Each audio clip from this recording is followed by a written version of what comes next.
I don't know this as a proven fact, but it seems that Psalm 23 is the most famous of all the Psalms.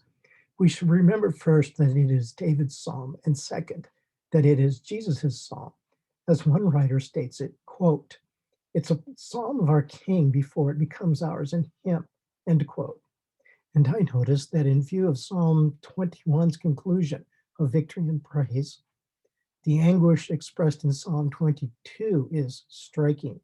And now, in view of the king's overwhelming sense of rejection by God, as expressed in Psalm 22, this psalm is also striking. We see the pendulum swing back to the king's complete trust in God's provision, expressed in this psalm. Our king trusts that the covenant God is his shepherd, his king. In Deuteronomy 2:7, God reminds the Israelites that they have lacked nothing. In Psalm 95:11, we'll see that those who stubbornly refuse to listen to and obey God will never enter his rest. Remember, the king represents God's people, as expressed in the Psalms. What he speaks for himself, he speaks for them. He walks in close fellowship with his shepherd, who guides him for his name's sake, that is, for the sake of the shepherd's name. God's reputation, you see, as the faithful covenant keeping God who keeps his promises, depends on his providing David's every need.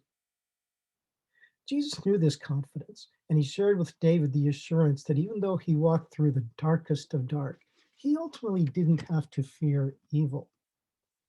Jesus' impending death on the cross, you see, threatened him beyond what we can even begin to imagine. Yet he trusted in God the Father and surrendered to his will.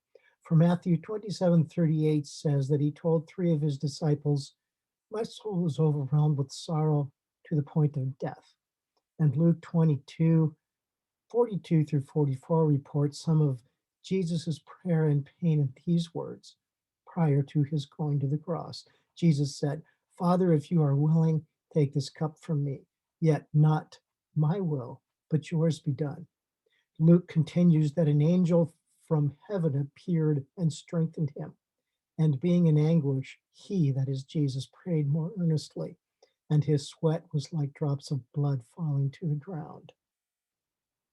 The same writer I referred to earlier says in more eloquent words than mine these words, quote, "The king who inherits these covenant promises, assurances that is ultimately Jesus Christ. He is the singer of Psalm 23, and for we who have put our faith in Christ, this king becomes with God our Father, our good shepherd, leading us as he has gone before, with our king, and only with our king. We share this assurance, that is, we believers in Jesus share this assurance, that as we follow him through the valley of the shadow of death, we also do not need to fear evil, for we will dwell with Jesus in the Father's house forever, end quote. So the question I suggest that each one of us needs to ask is this: is Messiah Jesus my shepherd?